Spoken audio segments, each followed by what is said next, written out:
Hey guys, how's it going? This is Natenator.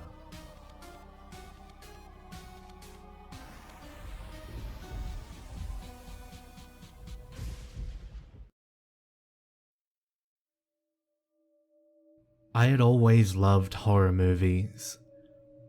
In my younger days, I may not have realized it, but I was a glutton for the terror that the films would instill in me. I subconsciously loved how they kept me up at night. Small, fearful eyes, scanning my bedroom shadows for whatever sort of creature may be calling the darkness its home. It was to the point where I would wake up in the early hours of the morning, around 1 AM or so, to sneak into the living room and watch the late night screamers that would air. Often I would get caught by my mother or father about a half hour into my shenanigans, seated on the couch, wrapped in my blankie, while clutching a teddy bear with eyes fixated on the television screen. I would be sent to bed immediately, told that my punishment would come in the morning. It never did, my parents too tired at the time to actually remember apprehending me.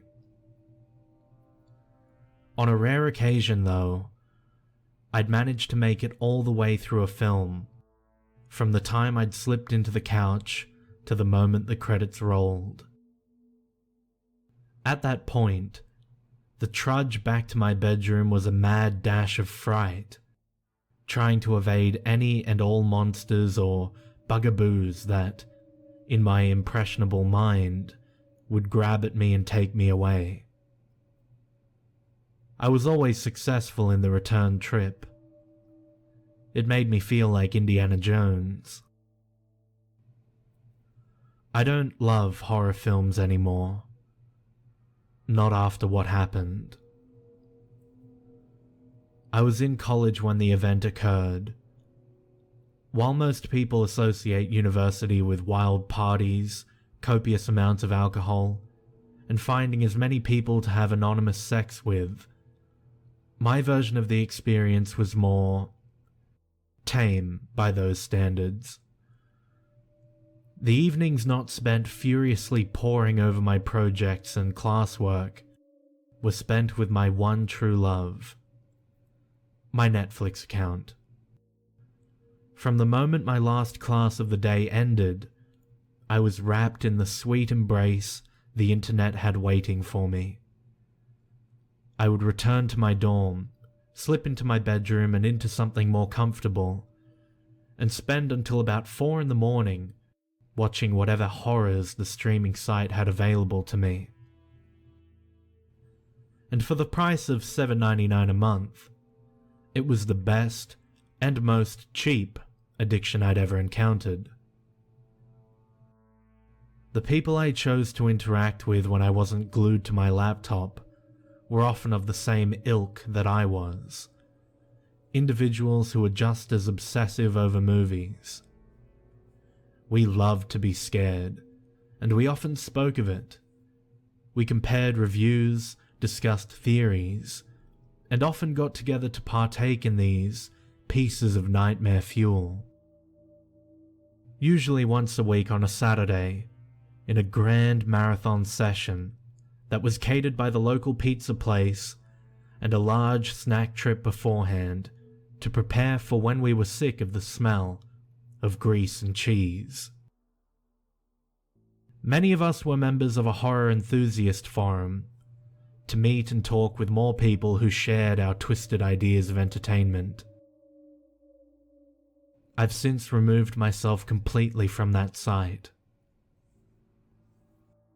Due to the vast duration of time that I'd been with my Netflix account, I'd practically exhausted their selection of movies to stream that were of my tastes. I'd watched the classics, the cult favorites, the flops, the silent, the screamers, the spookers, the slashers, the foreign. Short of paying extra for a DVD plan, my partner in crime was becoming repetitive. I'd even resorted to watching the 1-stars, the films that were too terrible to even consider horror, but somehow made the list, filled with poorly crafted CG effects that were more terrifying than the monsters they were trying to scare me with.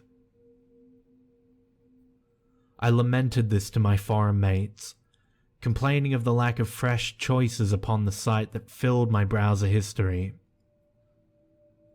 Many of my friends from school were having the same problems, and were voicing their woes within the same thread that I had begun. Looking back on it, I realize now that this was the worst mistake I could have ever made. Had I not started that thread, some of us might have still remained among the living, finding new ways to garner our thrills.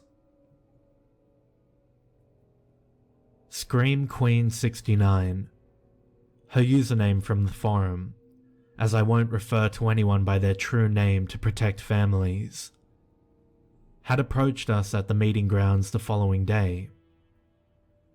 Our usual location of gathering was behind a campus building, an area of concrete that sloped downwards to a door that we all assumed led to the art department basement. The top of the wall that enclosed our cold stone hill was blocked off by fence, so none could accidentally fall and injure themselves.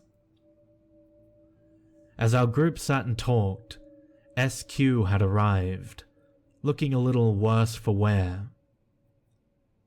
There were dark circles under her eyes, looking tired, and her face was pale. She often looked so bright and sun-kissed, full of energy.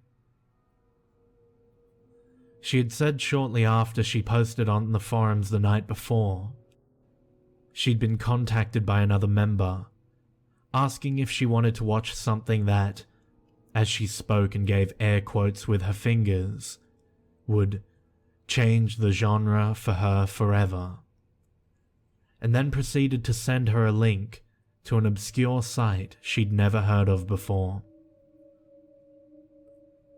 Tween Wolf rolled his eyes, suggesting that they were only trying to suggest a film for her to watch, and that she was being crazy for ignoring them. I was growing concerned, however, as she recounted that, though she originally ignored the person, they sent her messages constantly afterwards. They started out mild enough, along the lines of, "Did you watch it?" and "What did you think?"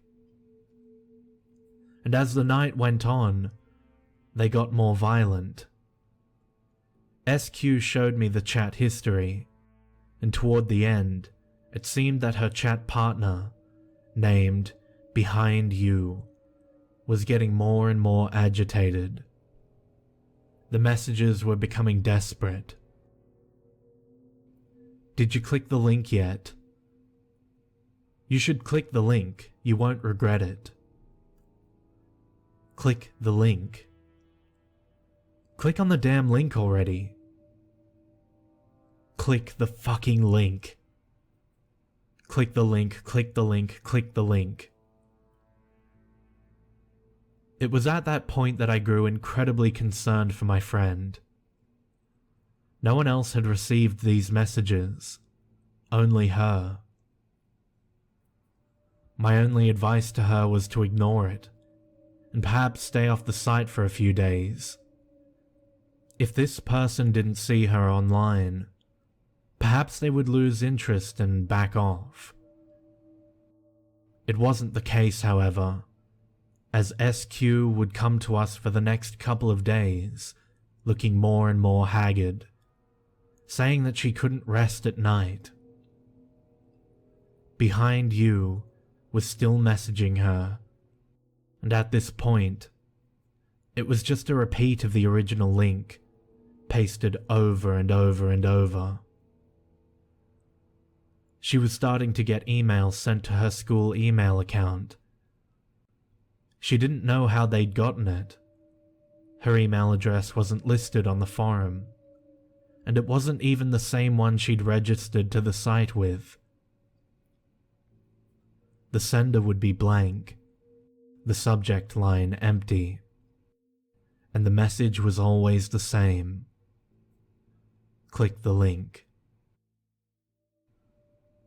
Her inbox was flooded with at least 100 emails by the time she returned from classes, all the same. And then the texts. An unknown number of all zeros at all hours of the day. Click the link. Even when her phone was on silent, the sound would still ring out.